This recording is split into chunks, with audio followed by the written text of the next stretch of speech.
আসসালামু আলাইকুম দর্শক, চলে আসলাম আরও একটা নতুন ভিডিও নিয়ে। লাউ চাষ, কিভাবে লাউ চাষ করতে হয় চাচার কাছে জিজ্ঞাসা করব। বাংলার কৃষক। আসসালামু আলাইকুম চাচা, কেমন আছেন? ওয়ালাইকুম সালাম। খুব ভালো আছি, আল্লাহ খুব ভালো রাখছে। কি রোপণ করছেন?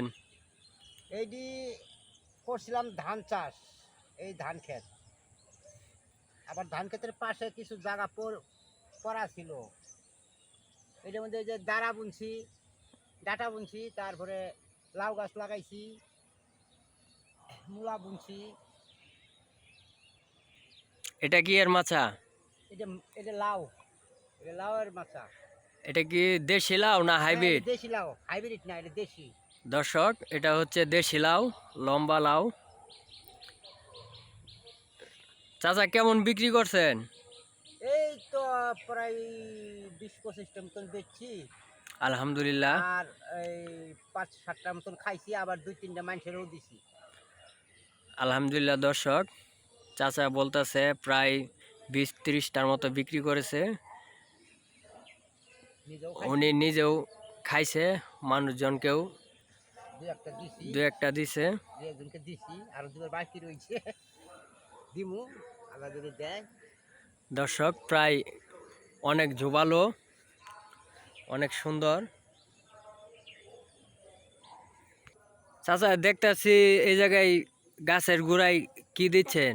এটি গোবর, শুকনা গোবর। শুকনো গোবর আগে দিছিলাম, পরে কাঁচা গোবর দিচ্ছি গাছের উপরে, গাছের গুড়ার উপরে। এই যে কাঁচা গোবর দিতেছি, কারণ কি, এই কাঁচা গোবরটার মধ্যে পানি দিলে এই কাঁচা গোবরটা ভিজে ভিজে ভিজে ভিজে রস হয়ে এই নিচমুহি যায়, গেলে গাছ মানে শক্তি পায়, বেশি বলবৎ হয়। দর্শক, আপনারা শুনলেন কিভাবে গাছের পরিচর্যা করতে হয় একটা গাছের। চাচা, আপনি যে গাছের পরিচর্যা কিভাবে শিখলেন, কিসের মাধ্যমে? ও, এইটা আমি শিখছি বন বিভাগ কর্মকর্তাদের কাছে। আমি বন বিভাগে কর্মকর্তাদের সাথে 2001 থেকে ওনাগর সঙ্গে ছিলাম। থাকার পরে আমি বন বিভাগের একজন অংশীদার ছিলাম 99 বছর পর্যন্ত। আমার সরকারি সার্টিফিকেট আছে, তারপরে যে অংশীদার যে এদের কাগজপাতি আছে। আমি সরকারিভাবে প্রশিক্ষণও দিছি। আমি 2001-এ বাগান করছিলাম, 10 বছর পরে 79,560 টাকা 70 পয়সা একটা চেক পাইছি। পরে আবার 6,000 এই কি 2007-এ করছিলাম একটা, এই গেছে কুরবানির আগে 1,15,000 টাকার একটা চেক পাইছি। দর্শক, আলহামদুলিল্লাহ, চাচার বিস্তারিত কথা বললেন। চাচার কথাগুলো ভালো লাগলে বা আমার ভিডিওগুলো ভালো লাগলে লাইক, কমেন্ট, শেয়ার করে পাশে থাকবেন, সাবস্ক্রাইব করে পাশে থাকবেন চ্যানেলটি।